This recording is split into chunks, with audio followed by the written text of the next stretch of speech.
वहीं NEET paper घोटाले को लेकर कांग्रेस के कार्यकर्ताओं ने देश भर में प्रदर्शन किया। इसी कड़ी में छत्तीसगढ़ में भी कांग्रेस ने प्रदर्शन किया, जिसमें पूर्व मुख्यमंत्री भूपेश बघेल, पूर्व गृह मंत्री तमराज साहू एवं पूर्व सांसद छाया वर्मा सहित विधायक, पूर्व विधायक और तमाम नेता मौजूद रहे। इस मामले को लेकर पूर्व मुख्यमंत्री भूपेश बघेल ने कहा कि ये महा घोटाला है, सरकार बच्चों के भविष्य के साथ खिलवाड़ कर रही है। हमारे संवाददाता ने पूर्व सीएम बघेल से खास बातचीत की, आइए सुनते हैं उन्होंने क्या कहा।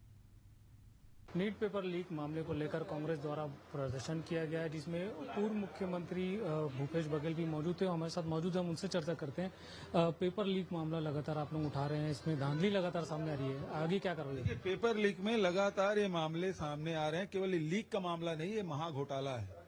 एक रैकेट पूरे देश भर में काम कर रहा है। तो पहली बात यह है कि पेपर लीक को इन्होंने इंकार कर दिया कि पेपर लीक हुआ है, नहीं हुआ इंकार कर दिया, जबकि मई महीने में ही बिहार में इस मामले में एफआईआर दर्ज हुआ था और 4 लोगों की गिरफ्तारी हुई थी। दूसरी बात यह है कि उसी दिन घोषणा की जिस दिन लोकसभा का रिजल्ट आ रहा था, जबकि घोषणा करने की तिथि 14 तारीख है। होता यह है कि जो डेट है वो और आगे बढ़ जाता है, लेकिन ये प्रीपोन्ड हो गया और 4 तारीख की इन्होंने रिजल्ट डिक्लेयर किया। तीसरी बात यह है कि जो बोनस अंक दिया गया, जो झज्जर में स्टूडेंट बैठे थे, वो अद्भुत है, वो भी भ्रष्टाचार है।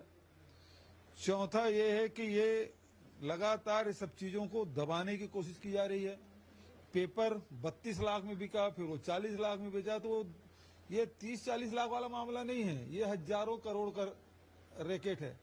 पांचवा आप देखेंगे कि किस प्रकार से परीक्षा केंद्र बदला गया है और परीक्षा केंद्र बदले, उसी में से अधिकांश लोग सेलेक्ट हुए। जो अयोग्य लोग हैं उसको बिठा दिया गया है और इसी कारण से यूजीसी नेट में भी एग्जाम रद्द किया गया है। पेपर ये जो नीट का भी एग्जाम है उसको भी निरस्त किया जाना चाहिए और स्वतंत्र एजेंसी नहीं बल्कि सुप्रीम कोर्ट के देख रेख में इसकी जांच हो और शिक्षा मंत्री और जो नेट के अध्यक्ष उसको हटाया जाए, बर्खास्त किया जाना चाहिए। भाजपा ये भी आरोप लगा रही है कि जो आप लोगों के समय पीएससी घोटाला हुआ था उस पर आप क्यों नहीं बात कर रहे? हम तो बात कर रहे हैं ना, अब तो कह रहे हैं कि भाई इसमें कार्रवाई करो। 6 महीना हो गया, यहां तो सुप्रीम कोर्ट तक ने माना। पीएससी मामले में हाई कोर्ट गए थे, कुछ हुआ क्या? कुछ नहीं हुआ। ये जांच की घोषणा की है, जांच की घोषणा कब की थी? दिसंबर महीने में, और उसके बाद आज 6 महीना हो गए, जून बीत गया, अभी तक की कोई कार्रवाई हुई क्या? नहीं हुई।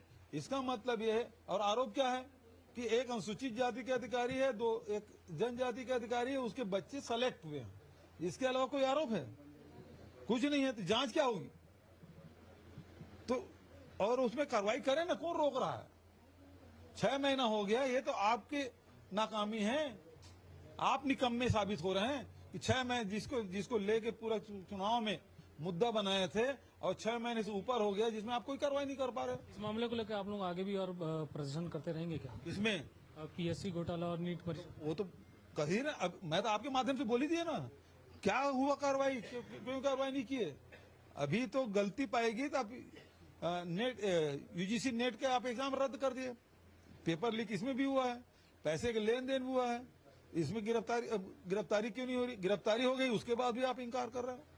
तो इसे निरस्त किया जाना चाहिए और शिक्षा मंत्री और नेट के अध्यक्ष को बर्खास्त किया जाना चाहिए। ये थे हमारे साथ पूर्व मुख्यमंत्री भूपेश बघेल, जिनका साफ तौर पर कहना है कि जो दोषी है उन पर कार्रवाई होनी चाहिए और दोनों को बर्खास्त करना चाहिए। कैमरामैन प्रसाद के साथ लविंदर पाल सिंह, एशियन न्यूज रायपुर।